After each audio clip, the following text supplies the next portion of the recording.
Brought to you by TechnoSpark 20 series smartphones.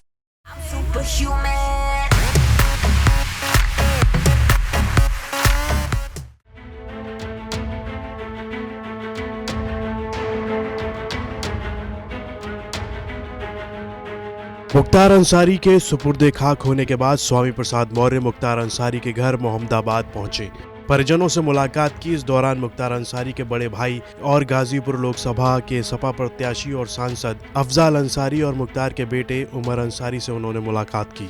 Mukhtar Ansari की मौत पर स्वामी प्रसाद मौर्य ने यूपी सरकार की निंदा की।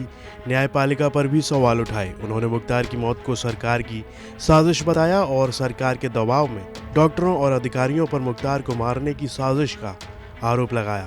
साथी रहे हैं, कई बार के विधायक रहे और एक समय था जब हम लोग पार्टी में भी साथ साथ थे।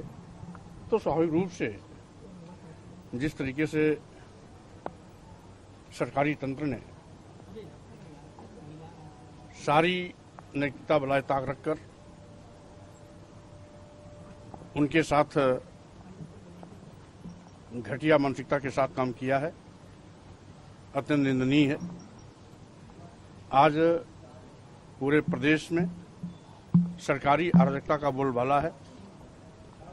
न्यायपालिका भी सरकारी अराजकता के सामने घुटना टेक चुकी है। जो काम न्यायपालिका को करना चाहिए, आज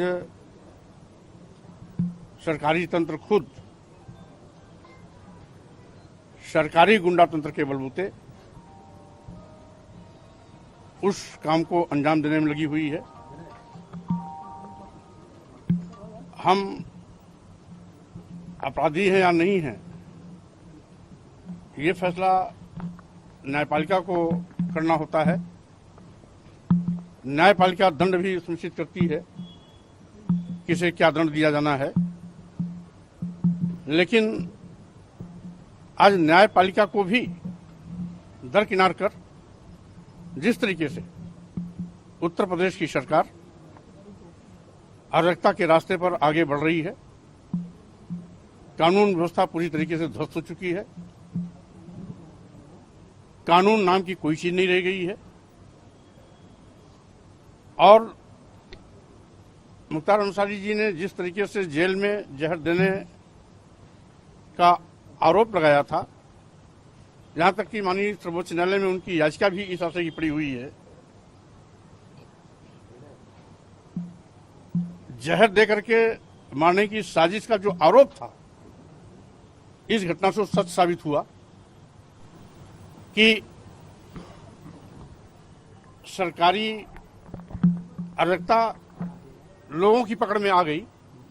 एक और डॉक्टरों की टीम मुख्तार अंसारी जी को फिट बता करके अस्पताल से डिस्चार्ज कर रही है, जेल भेज रही है, और कुछ ही घंटे बाद दिल का दौरा पड़ना इस बात को साबित करता है कि वो अस्वस्थ थे, पूरी तरीके से अस्वस्थ थे, उनको अस्पताल में रहना चाहिए था।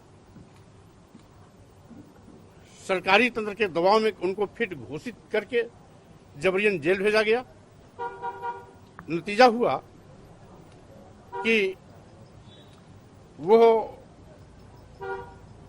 जो आशंका व्यक्त कर रहे थे कि जहर देकर के मुझको मारने की कोशिश की जा रही है, वो साजिश के तहत सरकार उस पर काम कर रही थी और अंत में वही हुआ जो आशंका जाहिर की गई है। ये बहुत ही दुखद है, घटना है। मैं परिवारजनों को शोक संवेदना व्यक्त करने के लिए यहाँ पर आया हूँ।